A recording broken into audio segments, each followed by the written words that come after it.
যেই ফলা একটু টাকা বেশি কামায়, বাপ মা তারে আদর বেশি করে, তারে বাপ মা একটু ডিমটা বাড়াইয়া দেয়, মুরগির টুকরা একটু 2 পিস, আর রান্না করলেই কয় তোল্লাই করছি।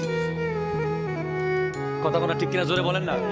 আর যেই ফলা কষ্ট করে একটু ইনকাম কম করে, তারে কোনো মতে তারও দাম নাই, তার বউয়েরও দাম নাই, তার ফলারও দাম নাই, তার শ্বশুর বাড়িরও দাম নাই, তার বন্ধু বান্ধবেরও দাম নাই, তার কিছুই নাই। ঠিক কিনা কথা বলেন?